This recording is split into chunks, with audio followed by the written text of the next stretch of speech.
Hello friends, எல்லாரும் எப்படி இருக்கீங்க? Welcome back to our channel first choice Kavi Kannan. இந்த vlog நேத்து ஃபுல்லா ஷூட் பண்ணது தான். ஒரு வாரமா வரமகாலட்சுமி நோம்புக்காக கிளீனிங் தான் போயின்னு இருந்துச்சு. அட்லாஸ்ட் பூஜ் ரூம்ல தான் வந்து எண்ட் பண்ணணும். நேத்து வந்து பூஜ் ரூம் வந்து க்ளீன் பண்ணேன். அது எல்லாமே என்னோட டே ஃபுல்லாக எப்படி என்னோட வேலைங்க இருந்துச்சுன்றதை தான் உங்களோட ஷேர் பண்ணியிருக்கேன். நேற்று பிரேக்ஃபாஸ்ட்டுக்கு மில்லட் இட்லி, அதுக்கு காரசாரமாக கத்திரிக்காய் தக்காளி எல்லாம் போட்டு கடைஞ்சிருந்தேன். இந்த சட்னி ரொம்பவே சூப்பராக இருக்கும். மத்தியானத்துக்கு காலையிலேயே ப்ரிப்பேர் பண்ணிட்டேன். முருங்கைக்காய் சாம்பார் வச்சு கொஞ்சமாக பருப்பு போட்டு ரசம் வச்சு அப்பளம் வறுத்துட்டேன். காலையிலேயே பார்த்திங்கன்னா ஒருத்தராக ஏஞ்சி வரும்போதே டீயுமே வச்சு குடித்தோம். ஃபஸ்ட்டு வேலையாக வெளியில் கொஞ்சம் கார்டனில் இந்த காஞ்சி போன இலை எல்லாமே இருந்துச்சு. அது எல்லாத்தையும் ஃபஸ்ட்டு எடுத்துடலான்ட்டு சைட் பை சைடு ஒரு வேலையாக செஞ்சுன்னு இருந்தேன்.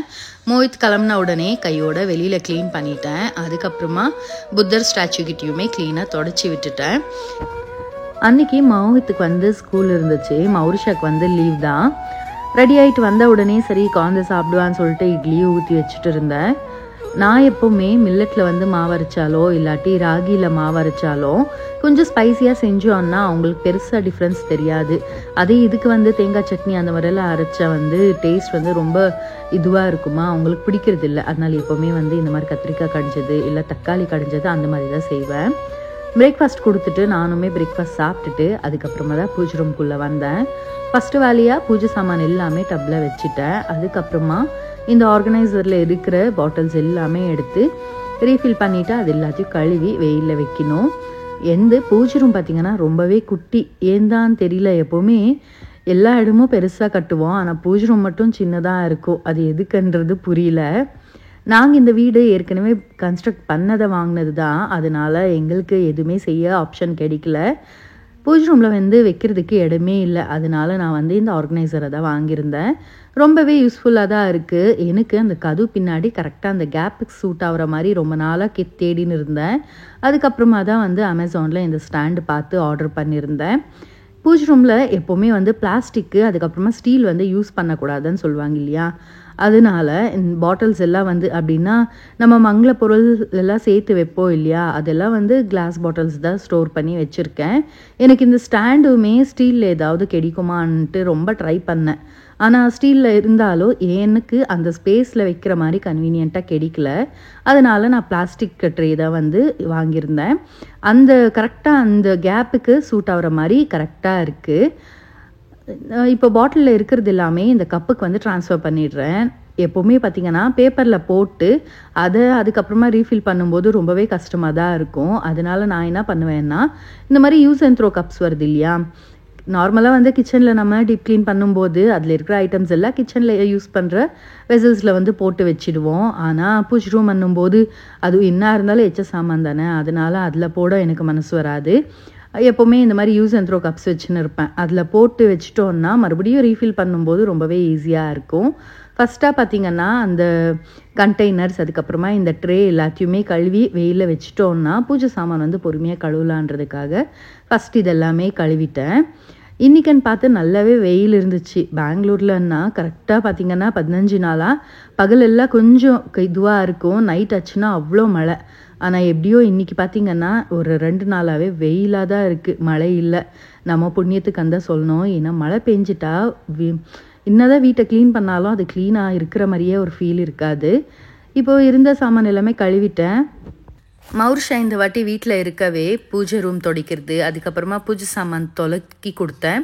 பூஜை சாமானையும் கழுவி கொடுத்தாங்க. அதுக்கப்புறமா அதை ஃபுல்லாக தொடச்சி காய வச்சிட்டோம். அதுக்கப்புறமா இன்னுமே நமக்கு ஷாப்பிங் இருக்குல்ல, பழம் பூஜை சாமான் எல்லாம் வாங்க, அதனால போய் அதெல்லாமே வாங்கின்னு வந்தோம். வாங்கின்னு வந்துட்ட பிறகு மௌரிஷா வந்து பெட் கவர் எல்லாம் போட சொன்னேன். ஏன்னா நான் இன்னும் பூஜை சாமானுக்கு வந்து மஞ்சள் குங்குமம் எல்லாமே வைக்கணும். அதனால மௌரிஷாவை எல்லா ரூம்லேயும் பெட் கவர்ஸை போட சொன்னேன். அழகாக போட்டு விட்டுட்டா. செய்ய பார்த்திங்கன்னா ஒரு பக்கமாக வேலைங்க வந்துனே தான் இருக்குது. அப்படி தான் வந்து போயின்னு இருக்குது. பண்டிகை ஆகிற வரைக்கும் வந்து இப்படி தான் இருக்கும். இன்னொன்று வரமகாலட்சுமி நோம்புனாலே அவ்வளோ ஸ்பெஷல் இல்லையா, அதனால பண்டிகை ஆகிற வரைக்குமே வேலைங்க இப்படி தான் இருக்கும்ன்ட்டு அப்படியே கண்டினியூஸாக போயினே இருக்கிறோம்.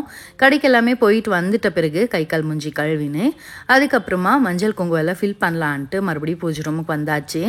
ஃபஸ்ட்டு நம்ம இதெல்லாமே ஸ்டோர் பண்ணி வச்சிட்டோன்னா அதுக்கப்புறமா பூஜை சாமானுக்கு மஞ்சள் குங்குமம் எல்லாம் வச்சு எடுத்து வைக்க கரெக்டாக இருக்கும்ன்றதுக்காக ஃபஸ்ட்டு பாட்டில்ஸ் தான் வந்து ரீஃபில் பண்ணின்னு இருக்கேன்.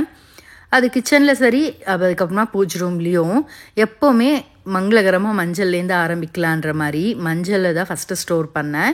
அதுக்கப்புறமா இருக்கிற பூஜை சாமான் எல்லாத்தையும் நார்மலாக நம்ம பூஜை ரூமில் என்னென்ன வைப்போம், மஞ்சள், குங்குமம், விபூதி, சந்தனம் இதெல்லாம் தான் வச்சுருந்தேன். நான் முக்கியமாக எக்ஸ்ட்ராவாக என்னெல்லாம் வைப்பேன்னு பார்த்திங்கன்னா, பட்டை, கிராம்பு, அதுக்கப்புறமா பிரியாணி இலை வைப்பேன், ஏலக்காய், பச்சை கற்பூரம், ஜவ்வாது, இது எல்லாமே வந்து எக்ஸ்ட்ராவாக நம்ம வைக்கிறது. இது எல்லாமே நம்ம வைக்கிறது பூஜை ரூமில் அவ்வளோ ஒரு பாசிட்டிவ் எனர்ஜி கொடுக்கும்.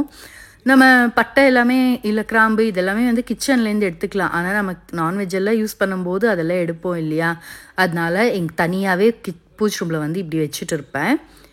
எல்லாத்தையும் ரீஃபில் பண்ணிவிட்டு ஆர்கனைஸும் பண்ணிட்டேன். பாருங்கள், எனக்கு டெய்லி என்னெல்லாம் தேவையோ அது எல்லாமே இந்த ஸ்டாண்ட்லேயே வந்து ஃபிட் ஆகிடுது. எக்ஸ்ட்ராவாக நெய் ஊற்றி அந்த கண்டெய்னர், அதுக்கப்புறமா ஆயில் கண்டெய்னர் வைக்கணும். அதனால தான் அந்த கேப் இருக்குது. பாருங்கள், எனக்கு பூஜை ரூமில் கதவு பின்னாடி இவ்வளோதான் கேப் இருக்குது. அந்த கேப்புக்கு செட் ஆகிற மாதிரி நான் இந்த ஸ்டாண்டை வச்சுருக்கேன்.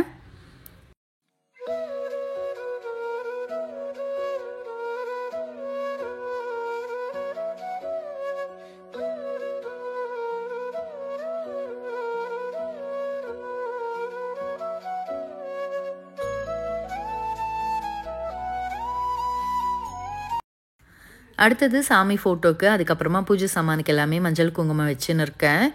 எல்லா வேலையுமே ஃபாஸ்ட்டாக செஞ்சிடலாம். ஆனால் பூஜை ரூம்குள்ளே வந்துட்டால் மட்டும் கை காலே ஓடாது, பொறுமையாக செய்கிற மாதிரி தான் இருக்கும். எப்போவுமே பூஜை ரூமில் செய்யும்போது கொஞ்சம் நிதானமாக தான் பண்ண முடியும், கொஞ்சம் டைமே எடுக்கும். அதனால பொறுமையாக தான் செஞ்சுன்னு இருக்கேன். வீடை கம்ப்ளீட்டாக க்ளீன் பண்ணிட்டாலும் அந்த ஒரு ஃபீலே வராது நமக்கு. வீடு க்ளீன் பண்ணிட்டோன்ற ஃபீலே வந்து அந்த அளவுக்கு வராது. கடைசியில் பூஜை ரூமை க்ளீன் பண்ணிட்டா தான் ஓகே, கம்ப்ளீட்டாக நம்ம வீடு க்ளீன் பண்ணிட்டோம், அடுத்தது ஃபெஸ்டிவல் வைப் தான், நம்ம அடுத்த வேலையை பார்க்கலான்ற ஒரு ஃபீலே வரும். பூஜை ரூம் க்ளீன் பண்ணலன்னா அடுத்தது என்ன வேலை இருக்குது, இன்னும் என்ன பண்ணணும்ன்ட்டு மண்டியில் ஒரு தாட் இருந்துனே இருக்கும். இன்னுமே க்ளீன் ஆகலை, இன்னும் வேலைங்க இருக்குன்ற மாதிரி ஒரு ஃபீல் இருந்துனே இருக்கும். இப்போ பூஜை ரூம் எப்போ நான் க்ளீன் பண்ணிட்டேன்னா கம்ப்ளீட்டாக எனக்கு வீடு ஃபுல்லாக வந்து க்ளீன் ஆன மாதிரி தான். அடுத்தது சின்னதாக ஒரு டிப்பு வந்து உங்களோட ஷேர் பண்ணலான்னு நினச்சேன். வரமகாலட்சுமி நோம்புனா கண்டிப்பாக வரவங்களுக்கு நம்ம தாம்பூலம் கொடுப்போம். தாம்பூலத்தில் என்னெல்லாம் வச்சு கொடுக்கலாம், ஒரு பேசிக்காக நம்ம என்னெல்லாம் வச்சு கொடுக்கலான்ற ஒரு ஐடியாவை தான் உங்களோட ஷேர் பண்ணியிருக்கேன். நார்மலாக பார்த்திங்கன்னா ப்ளவுஸ் பீஸ் வச்சுட்டு வெத்தலை பாக்கு, வாழைப்பழம் வைக்கலாம். முக்கியமாக வாழைப்பழம் வைக்கிறது நல்லது. நான் இன்றைக்கி வாழைப்பழம் இல்லைன்றதுனால ஆப்பிள் வச்சு உங்களுக்கு காட்டியிருக்கேன். அதுக்கப்புறமா மஞ்சள் குங்குமம், மஞ்சள் கயிறு, அதுக்கப்புறமா மஞ்சள் கொம்பு வந்து முக்கியமாக வைக்கணும்னு சொல்லுவாங்க. அதோட வளையல், பூ, அதுக்கப்புறமா ஒரு தேங்காய், இதெல்லாம் தான் நம்ம பேசிக்காக வச்சு கொடுக்குறது. இது மட்டும் இல்லை, நம்ம இன்னுமே ஏதாவது ஒரு கிஃப்ட்டு கொடுக்கலாம்.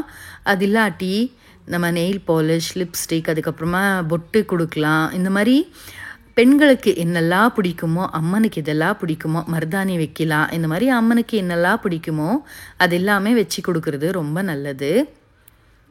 இப்போ இதெல்லாம் பண்ணிட்ட பிறகு பூஜை சாமான் எல்லாமே எடுத்துன்னு வந்தேன் இல்லையா, அது எல்லாத்தையுமே இப்படி ஒரு ட்ரேயில் அடுக்கி வச்சுட்டேன்.